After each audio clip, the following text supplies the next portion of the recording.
نستعينه ونستغفره ونؤمن به ونتوكل عليه ونعوذ بالله من شرور أنفسنا وسيئات أعمالنا من يهده الله فلا مضل له ومن يضلل فلا هادي له أشهد أن لا إله إلا الله وحده لا شريك له وأشهد أن محمدا عبده ورسوله اللهم صل على محمد وعلى آل محمد كما صليت على إبراهيم وعلى آل إبراهيم وبارك على محمد وعلى آل محمد كما باركت على إبراهيم وعلى آل إبراهيم إنك حميد مجيد يا أيها الذين آمنوا اتقوا الله حق تقاته ولا تموتن إلا وأنتم مسلمون يا أيها الناس اتقوا ربكم الذي خلقكم من نفس واحدة وخلق منها زوجها وبث منهما رجالا كثيرا ونساء واتقوا الله الذي تساءلون به والأرحام إن الله كان عليكم رقيبا يا أيها الذين آمنوا اتقوا الله وقولوا قولا سديدا يصلح لكم أعمالكم ويغفر لكم ذنوبكم ومن يطع الله ورسوله فقد فاز فوزا عظيما وقال رسول الله صلى الله عليه وسلم فإن أصدق الحديث كتاب الله وخير الهدي هدي محمد صلى الله عليه وسلم وشر الأمور محدثاتها وكل محدثة بدعة وكل بدعة ضلالة وكل ضلالة في النار. சர்வ புகழும் வல்லமையும் எங்கள் எல்லோரையும் படைத்து பரிபாலித்து கொண்டிருக்கின்ற அல்லாஹ் ஒருவனுக்கு சொந்தமானது. அல்ஹம்துலில்லாஹ். ஸலவாத்தும் சலாமும் அல்லாஹ்வுடைய திருத்தூதரும் எங்கள் வாழ்க்கையின் வழிகாட்டியுமான கண்மணி நாயகம் ஸல்லல்லாஹு அலைஹி வஸல்லம் அவர்கள் மீதும், அன்னாரின் வாழ்க்கை வழிமுறைகளை பின்பற்றி வாழ்ந்த சஹாபாக்கள் நல்லடியார்கள் அனைவர் மீதும் அல்லாஹ்வினுடைய நல்லாசியும் கருணையும் நிலவட்டும் என்ற பிரார்த்தனையோடு, கண்ணியத்திற்குரிய இஸ்லாமிய சகோதரர்களே, அல்லாஹுவின் நல்லடியார்களே, இந்த குத்துபாவினுடைய ஆரம்பத்தில் அல்லாஹ் ஒருவனை அஞ்சு கொள்ளுமாறும் அவனுடைய கடமைகளை வாழ்க்கையில் எடுத்து நடக்குமாறும் அவனுடைய தடைகளை வாழ்க்கையில் தவிர்ந்து கொள்ளுமாறும் எனக்கும் உங்களுக்கும் நான் உபதேசம் செய்து கொள்கின்றேன். இஸ்லாமிய உறவுகளே, அல்லாஹுவின் நல்லடியார்களே, அல்லாஹ் ஜல்ல ஷானஹு வ தஆலா அவனுடைய தீனுல் இஸ்லாம் என்ற மார்க்கத்தை நமக்கு அருளாக நிஅமத்தாக வழங்கி அந்த மார்க்கத்தினுடைய போதனைகளை நமது வாழ்க்கையில் எல்லா நிலைகளிலும் பின்பற்றி ஒழுகுமாறு நமக்கு பணித்திருக்கின்றான். பொதுவாக இஸ்லாமிய மார்க்கம் பல பண்பாடுகளை கொண்டிருக்கின்ற அற்புதமான ஒரு மார்க்கம். நாம் வாழ்க்கையில் கடைபிடிக்க வேண்டிய நல்ல குணங்களில் ஒன்றுதான் பொறுமை என்ற பகுதியாகும். பொதுவாக சமுதாயத்தில் ஆழமாகவும் அகலமாகவும் பேசப்பட வேண்டிய ஒரு தலைப்பாக இருந்தாலும், சமூகத்தில் பொறுமை என்ற இந்த வார்த்தை ஒரு குறுகிய வட்டத்தில் வைத்தே நோக்கப்படுகிறது. அல் குர்ஆனுடைய வசன நடைமுறைகளை நாம் பார்க்கின்ற போதும், நபிகளாருடைய வாழ்க்கை வழிகளை நாம் சிந்திக்கின்ற போதும், பொறுமை என்ற இந்த குணம் பிரதான 3 விடயங்களில் இருக்கும் என்பதை நாங்கள் அறிந்து கொள்ளலாம். அல்லாஹ் அல் குர்ஆனில் 90க்கும் மேற்பட்ட இடங்களில் பொறுமையின் அவசியத்தை வலியுறுத்தி பேசியிருக்கின்றான் என்று இமாம் அஹ்மத் பின் ஹம்பல் ரஹிமஹுல்லா சொல்லுகிறார்கள்.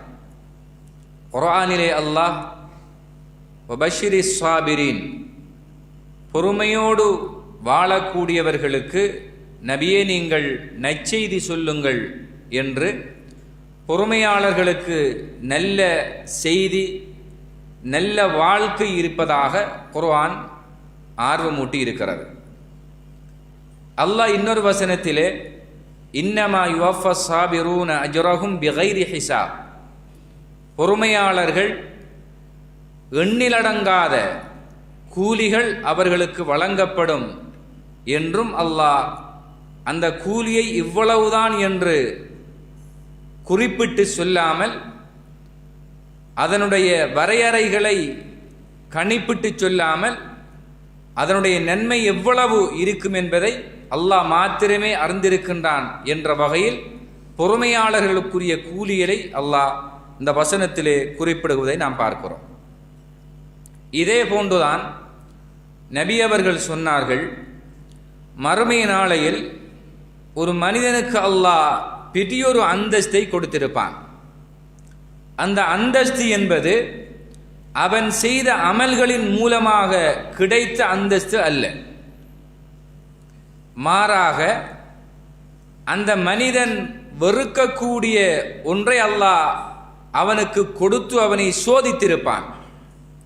அந்த சோதனையில் அவன் பொறுமையை கடைபிடித்து வாழ்ந்ததன் விளைவாகவே அந்த உயர்ந்த அந்தஸ்து, கௌரவம் அவனுக்கு கொடுக்கப்படும் என்று ஸல்லல்லாஹு அலைஹி வஸல்லம் அவர்கள் சொன்னார்கள். இவைகளெல்லாம் வாழ்க்கையில் பொறுமையை கடைபிடிக்க வேண்டியதன் அவசியம் குறித்து நமக்கு உணர்த்துகின்ற குர்ஆன் வசனங்களும் நபிகளாருடைய பொன்மொழிகளும் ஆகும். கண்ணியமான சகோதரர்களே, பொறுமையை நாம் ஆரம்பத்தில் குறிப்பிட்டதைப் போல மூன்றாக இஸ்லாம் வகைப்படுத்தி பேசியிருக்கிறது. அதிலே ஒன்று அஸ்ஸப்ரு ஃபி தாஅத்தில்லாஹ், அல்லாஹ்வுக்கு வழிபட்டு வாழ்வதில் ஒருவர் பொறுமையை கடைபிடித்துக் கொள்வது. குர்ஆனிலே அல்லாஹ் நபியை பார்த்து சொல்லுகின்ற போது வஅமுர் அஹ்லக பிஸ்ஸலாஹ் வஸ்தபிர் அலைஹா, நபியே உன்னுடைய குடும்பத்துக்கு நீங்கள் தொழுகையை ஏவி அதிலே பொறுமையை நீங்கள் பேணிக் கொள்ளுங்கள் என்று சொல்லுகிறான். தொழுகை தொழுவதற்கும் பொறுமை அதிலே பேணப்படுவதற்கும் என்ன தொடர்பு, உறவு இருக்கிறது என்பதை ஆழமாக சிந்திக்கின்ற போது, வணக்க வழிபாடுகள் நாம் செய்கின்ற போது சில நேரம் நமது உள்ளத்திலே அது குறித்த விருப்பமின்மை அல்லது கேலஸ், ஆர்வமின்மை, இவைகள் நமது உள்ளத்தை தொட ஆரம்பிக்கின்ற போது அந்த இபாதத்தை நாம் கைவிடுகின்ற ஒரு நிலை நமக்கு ஏற்படும். ஐவேளை தொழுகிறோம், ஐவேளைக்கும் பள்ளிவாசலுக்கு வர வேண்டும், தொழில்களிலே ஈடுபட்டு கொண்டிருக்கிற நாம் அந்த தொழில்களை விட்டுவிட்டு இறைவனுடைய அழைப்புக்கு விடை கொடுக்க வேண்டும் என்று கட்டளையிடப்பட்டிருக்கிறோம். எனவே ஒவ்வொரு நாளும் ஐவேளை பள்ளிவாசலுக்கு வருவது என்பது சில நேரம் நமக்கு அதொரு கஷ்டம் போன்று தோன்றலாம். அல்லாஹ்வுடைய கட்டளை, இதை நிறைவேற்ற வேண்டும் என்கின்ற இந்த விடயத்தில் எங்களிடத்திலே பொறுமை இருக்க வேண்டும் என்பதைத்தான் அந்த வசனம் நமக்கு சொல்லுகிறார். அல்லாஹ்வுடைய தூதர் தஹஜ்ஜத் என்ற இரா வணக்கத்தை தமது 2 பாதங்களும் வீங்கும் அளவுக்கு நீண்ட நேரம் நின்று தொழுவார்கள். அதிலே அவர்கள் பொறுமையை கண்டார்கள், பொறுமையை கடைபிடித்தார்கள். அல்லாஹ்வுடைய உயர்ந்த சொர்க்கம் அவருடைய கண்களுக்கு முன்னால் தெரிந்தது. இந்த பொறுமைக்கு கூலி அல்லாஹ்விடத்தில் சுவனம் என்பதை நிச்சயப்படுத்தி கொண்டார்கள். விளைவாக அந்த இபாதத் அவர்களுக்கு மிகப்பெரிய ராகத்தை கொடுத்தது என்பதை நாங்கள் பார்க்கலாம். இதே போன்றுதான் சில நேரங்களில் நாம் பணவசதியோடு இருப்போம், ஜக்காத்து கொடுக்கக்கூடிய தகுதியோடு இருப்போம். ஒவ்வொரு வருஷமும் ஜக்காத்து கொடுப்பதனால் சில நேரம் நமது பொருளாதாரம் குறைந்துவிடும் என்று ஷைத்தானிய சிந்தனைகள் உருவாகிவிடலாம். தர்மங்கள் கொடுக்கின்ற சந்தர்ப்பம் கிடைக்கின்ற போது தர்மம் கொடுத்தால் பணங்களில் நமது செல்வத்தில் குறைவுகள் ஏற்பட்டு விடலாம் என்ற அந்த மனநிலை நமக்கு உருவாகும். அந்த நேரத்தில் அல்லாவின் கட்டளை, இதை நாம் கொடுத்தே ஆக வேண்டும், இதன் மூலமாக அல்லாஹ் எனக்கு மிகப்பெரிய நன்மைகளை மறுமையில் வழங்குவான், உலகத்திலும் அதற்கான நன்மைகளை தருவான் என்ற இந்த மனப்பக்குவத்தோடு பொறுமையோடு ஒருவர் இந்த இபாதத்தை செய்கின்ற நேரத்தில் அது இபாதத்தில் அவர் பேணுகின்ற பொறுமையாக பார்க்கப்படும். இவற்றை மார்க்கம் அதிகமாக நமக்கு வலியுறுத்துவதை நாங்கள் பார்க்கலாம். ரசூலுல்லாஹ்வுடைய காலத்தில் கண்டறியாத ஒரு மனிதர் ரசூலுல்லாஹ்விடத்தில் வந்து ஒரு அனுமதி கேட்கிறார். அல்லாஹ்வுடைய தூதரே, ஐவேளை தொழுகைக்கும் பள்ளிவாசலுக்கு வருவது என்பது எனக்கு கஷ்டமாக இருக்கிறது, என்னை கொண்டு வர கூட்டி செல்ல எனக்கு ஒரு வழிகாட்டி இல்லை, அதனால் நான் வீட்டில் தொழலாமா என்று கேட்கிறார். ரசூலுல்லாஹ்வுடைய மஸ்ஜித் நபவி பள்ளிவாசலிலிருந்து அவருடைய வீடு மிக தூரமாக இருக்கிறது. கண் தெரியாத ஒரு நபித்தோழர் இரவிலே அவர் வர வேண்டிய மகரிபு தொழுகை, இஷா தொழுகை, சுபகு தொழுகைக்கு வர வேண்டிய பெரியொரு சுமை இருக்கிறது. அதனால் தான் வீட்டில் தொழுவதற்கான அனுமதியை கேட்கிறார். அப்போ ரசூலுல்லாஹ் ஆரம்பத்திலே அவருக்கு அனுமதியை கொடுக்கிறார்கள். ரசூலுல்லாஹ்விடத்திலிருந்து அவர் செல்லுகின்ற போது ரசூலுல்லாஹ் அவரை அழைக்கிறார்கள். உனக்கு பாங்கு சத்தம் கேட்கிறதா என்று கேட்டார்கள். ஆம் என்று சொன்னார். அப்படி என்றால் நீ பள்ளிவாசலுக்கு வந்தே தீர வேண்டும் என்று சொன்னார்கள். இப்போ இதில் பாருங்க, அந்த நபித்தோழர் பள்ளிவாசலுக்கு வர ஆரம்பித்து விடுகிறார். எனவே அவர் இந்த இபாதத்தை செய்வதில் மிகப்பெரிய ஒரு பொறுமையை அவர் அடைந்து கொள்கிறார். இதுதான் இபாதத்திலே பொறுமை என்ற விடயம் இப்படித்தான் அமைய வேண்டும் என்பதை நாங்கள் புரிந்து கொள்ள வேண்டும். அல்லாஹ் அல் குர்ஆனிலே வெள்ளிக்கிழமை பற்றி பேசுகின்ற போது, வெள்ளிக்கிழமை நீங்கள் இதா நூதிய லிஸ்ஸலாத் மின் யௌமில் ஜும்ஆ, ஜும்மாவுடைய நாளிலே தொழுகைக்காக அழைக்கப்பட்டால் ஃபஸ்அவு இலா திக்ரில்லாஹ், அல்லாஹ்வை நினைவு கூற நீங்கள் விரைந்து வாருங்கள். சில நேரங்களில் வெள்ளிக்கிழமை நல்ல பிஸ்னஸ் போகிற சந்தர்ப்பம் இருக்கும். நம்ம பள்ளிவாசலுக்கு வராமல் இன்றைக்கு நம்ம பிஸ்னஸை தொடரலாம், நிறைய இலாபங்களை ஈட்டிக் கொள்ளலாம். சில நேரம் மனசு அப்படியான சிந்தனைகளை கொண்டு வரும், ஷைத்தான் அப்படியான சிந்தனைகளை அழகுபடுத்தி காட்டுவான். அந்த நேரத்தில் அவனுக்கு நாம் வழிபடாமல் நமது உள்ளத்திலே இந்த விடயத்தில் பொறுமை பெற வேண்டும். என்னுடைய உழைப்பை விட, என்னுடைய பொருளாதாரத்தின் தேடலை விட என் ரப்புன் அழைப்பு எனக்கு முக்கியமானது என்று அதிலே அவன் பொறுமை காற்று பள்ளிவாசலை நோக்கி அவன் பெற வேண்டும், இறைகட்டளைக்கு அவன் வழிபட வேண்டும் என்ற விடயங்கள் ஒரு மனிதன் இபாதத்திலே பொறுமையாக இருக்க வேண்டும் என்கின்ற அம்சங்களை நமக்கு சொல்லுகிறது. அன்புக்குரிய சகோதரர்களே, மனித வாழ்க்கையில் நோய் வருகிறது. நோய் வந்தால் சில நேரம் நாங்கள் இஸ்லாமிய கடமைகளை விட்டு விடுகிறோம், குறிப்பாக தொழுவதை விட்டு விடுகிறோம். எனவே எனக்கு நோய் வந்தாலும் அல்லது கடும் குளிரான காலங்களிலோ அல்லது கடும் சூடான காலங்களிலோ பள்ளிவாசலுக்கு வருவது நமக்கு சிரமம் போன்று தோன்றினாலும் அதிலே நமக்கு பொறுமை இருந்தால் அல்லாஹ் அதற்கு வழங்கக்கூடிய கூலி என்பது மிகவும் உயர்வானதாக இருக்கும். எனவே இறைவனுக்கு வழிபடுகின்ற, இறைவனுடைய கடமைகளை செய்கின்ற விஷயத்தில் நாம் பொறுமையை பேண வேண்டும் என்று மார்க்க நமக்கு வலியுறுத்துகிறது. இது முதலாவது வகையாகும். இரண்டாவது வகை அஸ்ஸபுரு அலா மஅசியத்தில்லாஹ், அல்லாஹ்வுக்கு மாறு செய்கின்ற, அல்லாஹ் தடை செய்த காரியங்களை செய்கின்ற விடயத்தில் நமக்கு பொறுமை இருக்க வேண்டும். இஸ்லாமிய வரலாற்றில் அதற்கு நிறைய உதாரணங்களை நாங்கள் சொல்லலாம். பனு இஸ்ரவேலுடைய காலத்தில் 3 மனிதர்கள் ஒரு மலை அவர் பிரயாணம் செய்கிறார்கள். மழை வருகிறது. எனவே அவர்கள் ஒரு குகைக்குள் போய் ஒதுங்கிக் கொண்டார்கள். அந்த குகை அதனுடைய வாசல் ஒரு கல்லை கொண்டு அடைக்கப்படுகிறது. 3 பேரும் சேர்ந்து அந்த கல்லை தள்ளி பார்க்கிறார்கள், முடியவில்லை. எனவே நாம் என்ன செய்வது என்று 3 பேரும் ஒரு மஷூரா செய்து நாம் செய்த நல்ல அமல்களை அல்லாஹ்விடத்தில் எடுத்து சொல்லி அல்லாஹ்ட்ட துஆ கேட்போம். அல்லாஹ் நமக்கு ஏற்பட்ட இந்த சூழ்நிலையிலிருந்து அல்லாஹ் நமக்கு விடிவை தரலாம் என்ற முடிவை 3 பேரும் எடுத்து அவர்கள் செய்த நன்மைகளை அல்லாஹ்விடத்தில் சொல்லி துஆ செய்கிறார்கள். அதிலே ஒரு நபர் சொல்லுகிறார், இறைவா, என்னிடத்திலே ஒரு பெண் வந்தார், உதவி ஒன்றை கேட்கிறார், பொருளாதார உதவி. அப்போது அந்த உதவியை நான் செய்வதாக இருந்தால் எனக்கு உன்னை நீ தர வேண்டும், விபச்சாரத்துக்கு நீ அனுமதி அளிக்க வேண்டும் என்று நான் கேட்டேன்.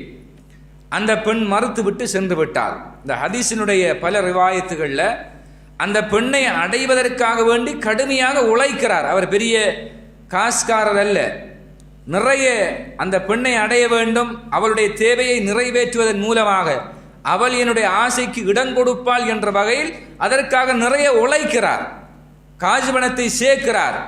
மீண்டும் ஒரு தடவை அந்த பெண் வந்து தன் தேவையை சொல்லி கடன் கேட்ட நேரத்தில் அவர் இதே வார்த்தையை சொல்லுகிறார்.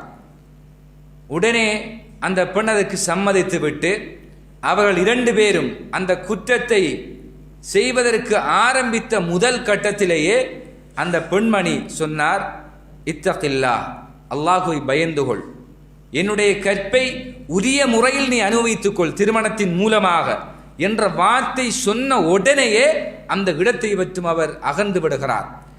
எந்த காசை கொடுத்தாரோ அந்த காசை அப்படியே அந்த பெண்ணுக்கே கொடுத்து விட்டேன்.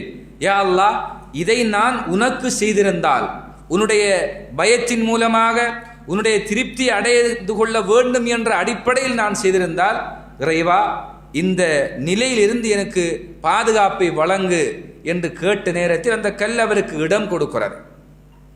அப்ப இந்த ஹதீஸில் மிக முக்கியமாக நாம் அறிய வேண்டிய ஒரு கட்டம், யாரும் கிடையாது, அந்த பெண்ணோடு விபச்சாரம் செய்வதற்கான அனைத்து கதவுகளும் திறக்கப்பட்ட நிலை.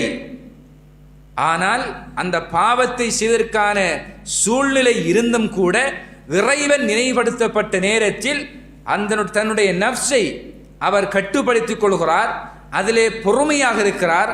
அந்த பெண்ணை தவறான முறையில் நான் அனுபவிக்க கூடாது என்ற அந்த பாவத்தில் அவர் ஈடுபட்டு கூடாது இருக்க வேண்டும் என்ற அடிப்படையில் அவருக்கு ஏற்பட்ட பொறுமையின் விளைவு அல்லாஹ் அவருக்கு ஏற்பட்ட அந்த சூழ்நிலையில் அவருக்கு ஒரு வெற்றியை வழங்கினான் என்றால், கண்ணியமான சகோதரர்களே, இந்த அடிப்படையில் ஒருவர் பொறுமையை கடைபிடித்துக் கொள்ள வேண்டும். சில நேரங்கள் பாவம் செய்வதற்கான வழிகள் 100% நமக்கு சாதகமாக இருக்கும். அந்த நேரத்தில் இந்த பாவத்தை செய்தால் நாளை மறுமையில் என் ரப்பை எந்த முகத்தோடு நான் பார்ப்பது, இந்த ஒரு உணர்வு வர வேண்டும். இந்த ஒரு வெட்க உணர்ச்சி நமக்கு ஏற்பட வேண்டும். ஏற்பட்டால் நமது உள்ளத்திலே அது தொடர்பான ஒரு அச்சம் ஏற்படும். அந்த அச்சத்தின் விளைவு அந்த பாவத்தில் நாம் தவிர்ந்து வாழக்கூடிய ஒரு பொறுமையை நமது உள்ளத்திலே இறைவன் ஏற்படுத்துவான். இது முக்கியமான ஒரு பகுதியாக இருக்கிறது. கண்ணியமான சகோதரர்களே, அல்லாஹுவின் நல்லடியார்களே,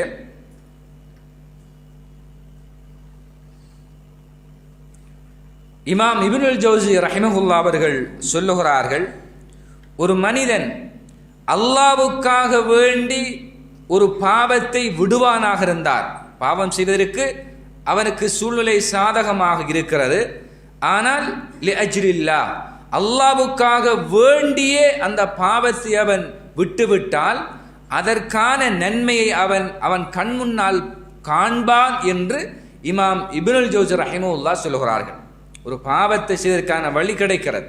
அந்த பாவத்தை இறைவனுக்காக பொறுமையோடு விட்டுவிட்டால் உலகத்திலே அந்த பாவத்தை விட்டதற்கான பெரிய கூலியை நிச்சயம் அவன் கண்டுகொள்வான், வாழ்க்கையில் ஒரு கட்டத்தில் நிச்சயம் அவனுக்கு கிடைக்கும் என்று இமாம் இப்னுல் ஜௌஸி ரஹிமஹுல்லாஹ் அவர்கள் இந்த செய்தியை குறிப்பிடுகிறார்கள்.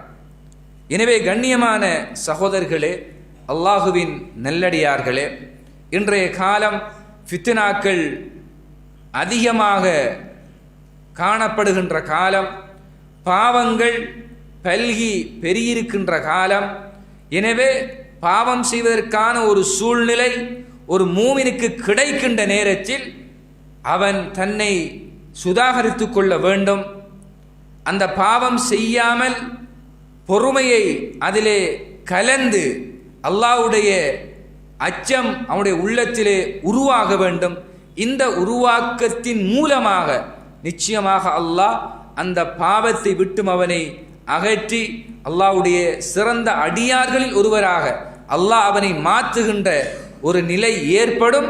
எனவே பாவங்களில் ஒரு மனிதன் பொறுமையாக இருந்து கொள்வது மார்க்கத்தில் முக்கியமாக வலியுறுத்தப்பட்ட ஒரு அம்சம் என்பதை கண்ணியமான சகோதரர்களே நாங்கள் புரிந்து கொள்ள வேண்டும்.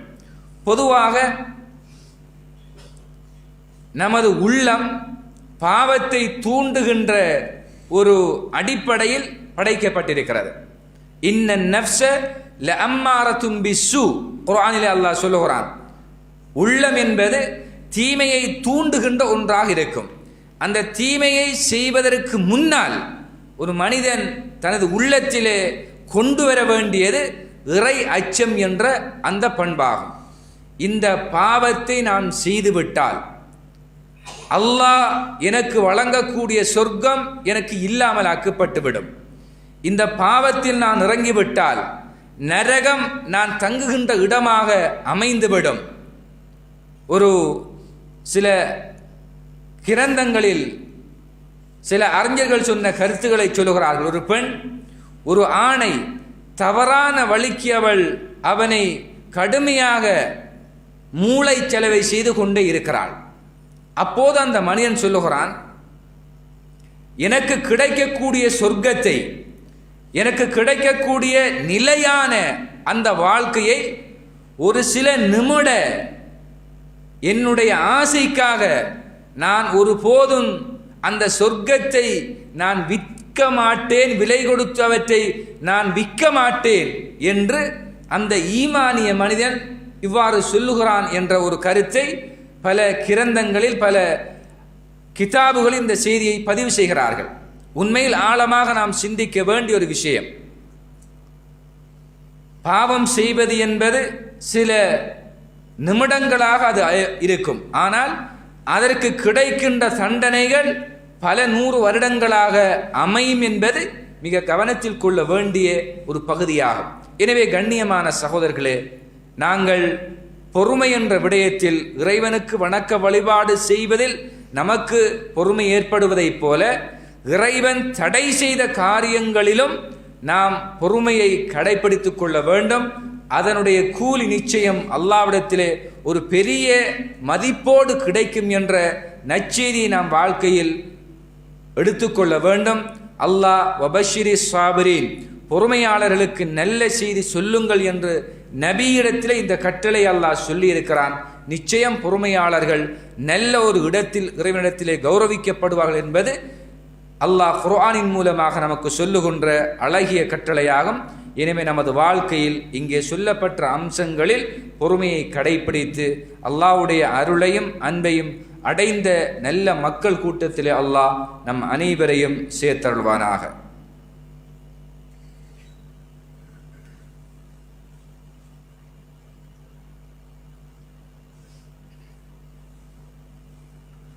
அல்ஹம்துலில்லாஹி வஹ்தஹ் வஸ்ஸலாத்து வஸ்ஸலாம் அலா மல்லா நபிய பஅதா. கண்ணியத்திற்குரிய இஸ்லாமிய சகோதரர்களே, அல்லாஹுவின் நல்லடியார்களே, பொறுமை என்ற இந்த குணம் மார்க்க அடிப்படையில் அல்லாஹ்வுக்கு வழிபடுகின்ற விடயத்தில் பேணப்பட வேண்டும். அல்லாஹ்வுக்கு மாறு செய்கின்ற பாவம் செய்கின்ற கட்டங்களில் அந்த பாவத்தை தவிர்ந்து கொள்வதில் எங்களிடத்திலே பொறுமை இருக்க வேண்டும் என்ற 2 முக்கியமான செய்திகளை முதல் ஹுத்பாவில் நாங்கள் செவிமடுத்தோம். இந்த பொறுமையினுடைய வகைகளில் 3வது ஒரு வகைதான் அஸ்ஸபுரு அலா அக்தாரில்லா. சோதனைகளில் அல்லாஹ் நமது கலா கதிரில் நமக்கென்று விதிக்கப்பட்ட சில சோதனைகளை வைத்திருப்பான். அந்த சோதனைகளில் நாம் பொறுமையை கடைபிடித்துக் கொள்ள வேண்டும். சில நேரங்கள் நமது பொருளாதாரத்தில் மிகப்பெரிய சேதங்கள், அழிவுகள் ஏற்பட்டு நாம் சோதிக்கப்படலாம். நமக்கு மிகவும் விருப்பமானவருடைய இழப்புகளை கொண்டு நாம் சோதிக்கப்படலாம். அதேபோன்று தொடர்ச்சியான மீள முடியாத நோய்களின் மூலமாக நாம் சோதிக்கப்படலாம். இப்படி வாழ்க்கையில் என்ன சோதனைகள் வந்தாலும் ஒரு மூமின் நிலை குலைந்து விடாமல் அதிலே பொறுமையை கடைபிடிக்கின்ற போது நிச்சயமாக அதற்கு அல்லாஹ் சொர்க்கத்தை நமக்கு வழங்க இருக்கிறான். நபி அவர்கள் அல்லாஹ் சொன்னதாக அல் ஹதீதுல் குதுசி என்று சொல்லுவார்கள். அல்லாஹ் சொன்னதாக ஒரு செய்தி சொல்கிறார்கள். அல்லாஹ் சொல்கிறான், நான் என்னுடைய அடியான் ஒருவனுடைய 2 கண்களையும் இல்லாமலாக்கி, அதாவது குருடாக, பார்வை அற்ற ஒரு மனிதனாக அவரை ஆக்கி, அந்த விடயத்திற்காக அவன் பொறுமையை கடைபிடித்தால், எனக்கு 2 கண்ணும் இல்லை என்பதற்காக அல்லாஹுவை நொந்து கொள்ளாமல், அல்லாஹுவை நிந்திக்காமல், உலகத்திலே இத்தனை கோடி மனிதர்களுடைய இந்த படைப்பினங்களில் அல்லாஹ் என் கண் பார்வையை எனக்கு இல்லாமல் ஆக்கி விட்டானே என்று இறைவனுடைய கல்லாவில் அதிருப்தி கொள்ளாமல் ஒருவர் அவற்றிலே பொறுமையை பேணிக்கொண்டால், அந்த 2 கண்களுக்கும் பிரதி உபகாரமாக அவனுக்கு நான் மறுமையில் சொர்க்கத்தையும் கொடுப்பேன் என்று அல்லாஹ் சொன்னதாக அல்லாஹ்வுடைய தூதர் ஸல்லல்லாஹு அலைஹி வஸல்லம் சொல்கிறார்கள். கண்ணியமான சகோதரர்களே, வாழ்க்கையில் இது போன்ற சோதனைகள் ஏற்படுகின்ற போது பொறுமை என்பது மிக வலியுறுத்தப்பட்ட ஒரு பகுதியாகும். அல்லாஹ் அல் குர்ஆனிலே பல நபிமாருடைய வரலாற்றை சொல்லுகிறான். அந்த வரலாறுகளில் அய்யூப் அலைஹிஸ்ஸலாமுடைய வரலாறு மிகவும் சோகமான வரலாறாகும். கிட்டத்தட்ட 18 வருடங்கள் அல்லாஹ் அவரை மிகப்பெரிய ஒரு உடலியல் சோதனையை கொண்டு அவரை சோதித்தான். அவருடைய செல்வங்களெல்லாம் இழந்து போயின. அந்த நோய் வருவதற்கு முன்னால் பெரும் செல்வந்தனாக அவர் இருந்தார். அவருக்கு அந்த நோய் வந்த நேரத்தில் அந்த செல்வமெல்லாம் அந்த நோய்க்காக செலவிடப்பட்டன. செல்வமெல்லாம் அப்படியே அழிந்து போகிறது. தன்னை அரவணைத்த உறவுகளெல்லாம் அவருக்கு வந்த நோயின் மூலமாக அப்படி அவரை விட்டு விலகி சென்று விட்டார்கள். அவருடைய மனைவியை தவிர மற்ற எல்லோரும் சென்று விட்டார்கள். ஒரு நாள் 2 நாள் அல்ல, 18 வருஷங்கள் அந்த நோயினால் அவர் கடுமையான ஒரு கஷ்டத்தை அனுபவிக்கிறார். ஆனால் குர்ஆனிய வசனங்கள்ல யா அல்லாஹ் என்ற நோயை நீ குணப்படுத்தன்னு அவர் கேட்கல. அல்லாஹ் குர்ஆன்ல சொல்லுகின்ற போது அன்னி மஸ்ஸனி யதுர், யா அல்லாஹ் எனக்கு நோய் ஏற்பட்டு விட்டது, வ அன்த அர்ஹமுர் ராஹிமீன், மிச்சம் ஒழுக்கமாக யா அல்லாஹ் நீதான் ரஹ்மத் செய்யக்கூடியவன் என்ற வார்த்தையை தான் அங்கே என்ன செய்கிறார் சொல்லுகிறார். ரஹ்மத் செய்வர்களை நீயே மிகவும் ரஹ்மத் செய்யக்கூடியவன், அன்பு செலுத்தக்கூடியவர்கள் நீயே மிக பெரும் கருணையாளன் என்று இப்படி இந்த துஆவை செய்ததாக அல்லாஹ் குர்ஆனில் சொல்லுகிறான். இப்ப நிலையான நோய் என்பது, தொடர்ச்சியான நோய் என்பது, மீள முடியாத நோய் என்பது, அது ஒரு வகையில் அல்லாஹ் ஒரு மனிதனுக்கு கொடுக்கின்ற அருள் என்பதை அவன் புரிந்து கொள்ள வேண்டும். ஒரு ஆளை அல்லாஹ் தொடர்ந்து சோதிக்கிறானா அவனுடைய ஈமானை அல்லாஹ் முறையாக பார்க்கிறான் என்று அர்த்தமாகும். தொடராக அவருக்கு சோதனை வருகிறதா அவருடைய பாவங்கள் எல்லாம் மன்னிக்கப்பட்டு கொண்டிருக்கிறது என்பதற்கான அடையாளமாகும். எனவே ஒரு மூமினுக்கு வரக்கூடிய நோய்கள், கஷ்டங்கள் என்பது அவனுடைய பாவங்கள் மன்னிக்கப்படுவதற்கும் மறுமையில் அல்லாஹ் அவனை ஒரு உயர்ந்த இடத்தில் வைத்து பார்ப்பதற்கும் ஒரு முக்கியமான விடயமாகும். அதிலே அந்த மனிதன் பொறுமையை பேணிக்கொள்ள வேண்டும். ரசூலுல்லாஹ்வுடைய காலத்தில் ஒரு பெண்மணி இருந்தார். அவருக்கு காக்கை வலிப்பு நோய் ஏற்படும். அந்த நேரத்திலே பூமியிலே அவர் நடந்து செல்கின்ற போது திடீரென்று அந்த நோய் வந்தால் கீழே விழுந்து விடுவார். அப்படியே துடிப்பார், உதறிக்கொண்டிருக்கும். அந்த நேரத்தில் அவருடைய உடம்பில் இருந்து ஆடைகள் விலகி அவர்களுடைய மறைவான உடம்பு தெரியக்கூடிய ஒரு சூழ்நிலை இருந்தது. ரசூலுல்லாஹ் அந்த பெண்மணி வருகிறார்கள், அல்லாஹ்வுடைய தூதரே, எனக்கு இப்படி காக்கை வலிப்பு நோய் ஏற்படுகிறது, இதனால் நான் இப்படியான கஷ்டங்களை எதிர்கொள்கிறேன், எனவே அல்லாஹ்விடத்தில் எனக்காக நீங்கள் துஆ செய்யுங்கள் என்று கேட்டார்கள். அப்போ ரசூலுல்லாஹ் அந்த பெண்ணுக்கு 2 தேர்வுகளை கொடுக்கிறார்கள். பெண்ணே, நீ விரும்புவது போன்று உனக்கு துஆ செய்கிறேன். உன்னுடைய இந்த வலிப்பு நோய் உன்னை விட்டும் விலகிவிடும். அல்லது இந்த நோயோடு நீ பொறுமையாக இருந்தால் இந்த நோய்க்கு பதிலாக அல்லாஹ் உனக்கு இந்த பொறுமைக்கு சொர்க்கத்தை பரிசாக தருவான். இந்த 2ல் உனக்கு எது விருப்பம் அதை தேர்வு செய்து கொள் என்ற விருப்பத்தை கொடுக்கிறார்கள். உண்மையில் சுப்ஹானல்லாஹ், ஈமானோடு வாழ்ந்தவர்கள், வஹீனுடைய பாசறையில் வளர்ந்தவர்கள் என்ற வகையில் சொர்க்க வாழ்க்கையை அந்த பெண்மணி தேர்வு செய்கிறார்கள். அல்லாஹ்வுடைய தூதரே, நோய் எனக்கு இருந்து விட்டு எனக்கு தேவை சொர்க்கமாகும், எனவே நான் பொறுமையை கடைபிடிக்கிறேன். அப்போ ரசூலுல்லாஹ் அந்த பெண்ணுக்கு துஆ செய்கிறார்கள். அந்த பெண் மரணிக்கின்ற வரைக்கும் அந்த வலிப்பு நோயால் பாதிக்கப்படுபவளாக இருந்தாலும் அந்த பெண் ஏதோ சாலைகளில் விழுகின்ற நேரத்தில் அந்த பெண்ணுடைய ஆரம்பத்தில் இருந்த அந்த உடை தன்னுடைய உடம்பை விட்டும் அகலக்கூடிய அந்த கட்டத்தை அல்லாஹ்விடத்திலே துஆ செய்ததன் மூலமாக அவற்றை அல்லாஹ் அந்த பெண்ணுக்கு அப்படி ஏற்படாத வண்ணம் பாதுகாத்தான் என்பதை நாம் ஹதீஸ்களில் பார்க்கிறோம். எனவே கண்ணியமான சகோதரர்களே, அல்லாஹ் ஒரு மனிதனுக்கு வழங்கக்கூடிய சோதனைகளில் இது போன்ற பொறுமையை அவன் கடைபிடிக்க வேண்டும் என்பது மார்க்கத்தில் சொல்லப்பட்ட முக்கியமான ஒரு அம்சமாகும். இம்ரான் பின் ஹுசைன் என்ற ஒரு நபித்தோழர் மூல நோயினால் பாதிக்கப்படுகிறார். 7 வருஷங்கள் அந்த நோயினால் அவர் பாதிக்கப்பட்டார். அப்ப அவர் சொல்லுகிறார், அந்த நோயோடு நான் பள்ளிவாசலுக்குள்ள வரக்கொள்ள யாரோ எனக்கு சலாம் சொல்லுவது போன்று சத்தத்தை நான் செவிமடுத்து கொண்டிருந்தேன். யார் அவர்கள்? மலக்குமார் அவருக்கு சலாம் சொல்லி கொண்டிருந்தார்கள். சஹீஹ் முஸ்லிமிலே பதிவு செய்யப்பட்ட ஹதீஸ். அவர் பள்ளிவாசலுக்கு வருகின்ற போதெல்லாம் அவருக்கு மலக்குமார்கள் சலாம் சொன்னார்கள். கொஞ்ச காலத்துக்கு பின்னால அந்த நோய்க்கு அவர் மருத்துவம் செய்தார். அதனால் அந்த நோய் அவருக்கு கட்டுப்பட்டது, நோய் அவருக்கு கிளியர் ஆயிடுச்சு.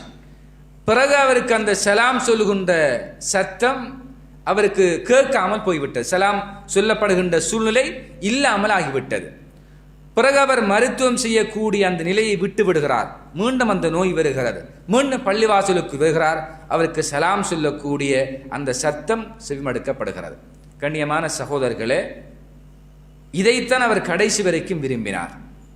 பாருங்க, சஹாபாக்குடைய உணர்வு, தான் நோயோடு இருந்தாலும் இறைவன் புறத்திலிருந்து வரக்கூடிய இது போன்ற அற்புதங்கள் கிடைக்க வேண்டும், அந்த நோயோடு நான் பொறுமையாக இருந்தால் அதற்கு பிரதிபலிப்பாக அல்லாஹ்வுடைய சொர்க்கம் எனக்கு கிடைக்க வேண்டும் என்பதை முன்னுரிமைப்படுத்தக்கூடிய மக்களாக இந்த வரலாற்றிலே நாங்கள் அறிந்து கொள்ள முடிகிறது. அதே போன்றுதான் கண்ணியமான சகோதரர்களே, அல்லாஹ் தன்னுடைய நபியை பார்த்து சொல்லக்கொள்ள ஃபஸ்பிர் சபரன் ஜமீலா, அழகான முறையில் பொறுமையை நீ பேணு என்று அல்லாஹ் சொல்றான். இங்கே ஜமீலா என்ற ஒரு வார்த்தை அல்லாஹ் பயன்படுத்துறான். சபரன் ஜமீலா, அழகான பொறுமை. இதை வியாக்கியானம் செய்கின்ற போது அறிஞர்கள் சொல்லுவார்கள், அழகான பொறுமை என்பது நமது வாழ்க்கையில் ஏற்பட்ட சோதனைகள் கஷ்டங்கள் என்ன கட்டத்திலும் அதை இன்னொரு ஆள்கிட்ட போய் எனக்கு இப்படியெல்லாம் சோதனை வந்தது, இப்படியெல்லாம் கஷ்டம் வந்தது, அவை ஒவ்வொன்றையும் அல்லாஹ்வுக்காகவே நான் பொறுத்து கொண்டேன் என்று மற்றவரிடத்திலே முறைப்படாமல் அந்த கஷ்டத்தை அவராக மனதுக்குள் வைத்து அல்லாஹ்வோடு மாத்திரம் அந்த உறவுகளை அந்த இணைப்பை அவர் ஏற்படுத்தி கொண்டால் அதுக்கு பேர் தான் சபுருன் ஜமீல் என்று சொல்கிறார்கள். கண்ணியமான சகோதரர்களே, யாக்கூப் அலைஹிஸ்ஸலாம் அவருடைய மகன் யூசுப் அலைஹிஸ்ஸலாம் அவர்கள் சின்ன பருவத்தினுடைய நீண்ட வரலாற்றை அவர் என்ன செய்யப்படுகிறார், தன்னுடைய ஏனைய சகோதரர்களினால் அவர் தன்னுடைய தந்தையை விட்டு பிரிக்கப்படுகிறார். யாக்கூப் அலைஹிஸ்ஸலாம் அவர்கள் தன்னுடைய மகன் பிரிந்த சின்ன பருவத்தில் பிரிந்து பல வருடங்கள் அழுது கொண்டே இருந்தார்கள். அந்த அழுகையினுடைய காரணத்தினால் 2 கண்கள் அவருக்கு தெரியாமல் போய்விட்டது. அப்ப அந்த ஏனைய அவருக்கு 11 ஆண் மக்கள், மற்ற மக்கள் வந்து சொல்லுவாங்க, உங்களுடைய மகன் யூசுஃபுக்காக வேண்டி அழுது அழுது இப்படியே நீங்க அழிஞ்சு போறீங்களா அப்படின்னு கேட்கிறார்கள். அப்பதான் யாக்கூப் அலைஹிஸ்ஸலாம் அவர்கள் சொல்லுகிறார்கள், இன்னமா என்னுடைய கவலை கஷ்டம் அனைத்தையும் நான் அல்லாஹ்விடத்தின் மாத்திரம்தானே முறைப்படுகிறேன், உங்கள்கிட்ட ஒன்றும் எதுவும் கேட்கவில்லை என்ற கருத்தை தன்னுடைய மக்களை நோக்கி என்ன செய்கிறார். இப்போ அவ்வளவு காலம் யார்ட்டையும் போய் என்ன செய்யல, இந்த மகன் என்னை விட்டும் திசை மாறி சென்று விட்டான் என்று அவர்கள் யாரிடத்திலும் முறைப்படல. அதை தன்னுடைய மனசில் வைத்து பொறுமையை கடைபிடித்தார்கள். அல்லாஹ்வோடு மாத்திரம் அந்த முறைப்பாட்டை வைத்து கொண்டார்கள் என்பதை இந்த வரலாற்று பின்னணி நமக்கு உணர்த்துகிறது. எனவே ஒருவர் தனக்கு ஏற்படுகின்ற நோய்களுக்காக சிகிச்சை செய்வதை மார்க்கம் அனுமதித்திருக்கும் அதே நேரத்தில் சில தொடரான நோய்கள், இந்த சிகிச்சையின் மூலமாக பலனளிக்க மாட்டாது என்ற சில நோய்கள் ஏற்படும். அந்த நேரங்களில் பொறுமையை மாத்திரம் கடைபிடித்தால் நிச்சயம் அந்த பொறுமை அவரை சொர்க்கத்தில் கொண்டு நுழைவிக்கும் என்பதை நாங்கள் தெளிவாக புரிந்து கொள்ள வேண்டும். எனவே இஸ்லாம் சொல்லுகின்ற இந்த 3 முக்கியமான பொறுமை விடயத்தை நாம் வாழ்க்கையில் நடைமுறைப்படுத்துவதற்கு அல்லாஹ் நம் அனைவருக்கும் அருள் செய்ய வேண்டும். அதே போன்று இறுதியாக அன்புக்குரிய சகோதரர்களே, முஹர்ரம் என்ற இஸ்லாமிய இந்த புது வருடத்தில் முக்கியமாக நாம் செய்ய வேண்டிய ஒரு அமல்தான் தாசுஆ ஆஷூரா ஆகிய பிறை 9, 10 நோக்கப்படுகின்ற முக்கியமான 2 நோன்புகளாகும். ஆரம்ப காலத்தில் ரமலானுடைய நோன்பு கடமையாக்கப்படுவதற்கு முன்னால் இந்த நோன்பு அல்லாஹ்வுடைய தூதனால் நோக்கப்பட்டு வந்துச்சு. ஜாஹிலியா காலங்களிலும் இந்த நோன்பை அல்லாஹ்வுடைய தூதர் நோற்று வந்தார்கள். இஸ்லாம் வந்ததுக்கு பின்னாலும் இந்த நோன்பு நோக்கப்பட்டு வந்தது. எனவே ரமலானுடைய நோன்பு கடமையாக்கப்பட்ட உடனேயே இந்த ஆஷூரா பிறை 10 முஹர்ரத்திலே நோக்கப்படுகின்ற நோன்பு சுன்னத்தான் நோன்பாக மாறிவிட்டது.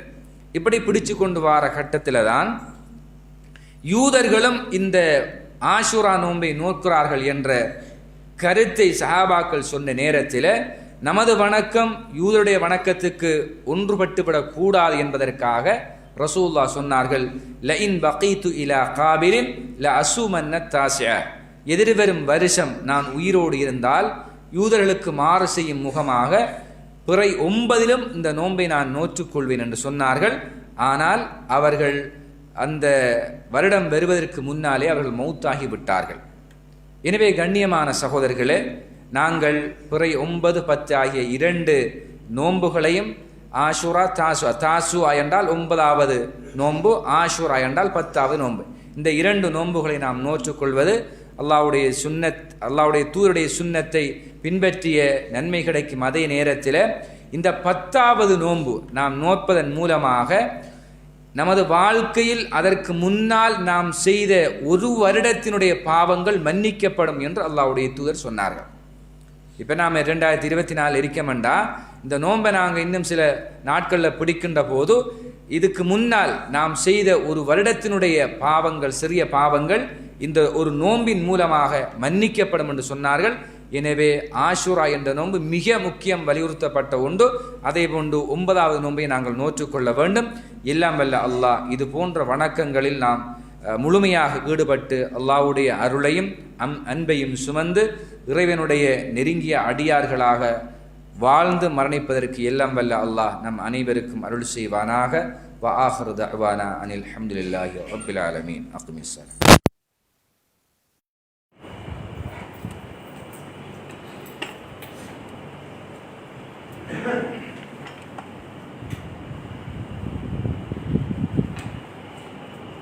الله أكبر الله أكبر أشهد أن لا إله إلا الله.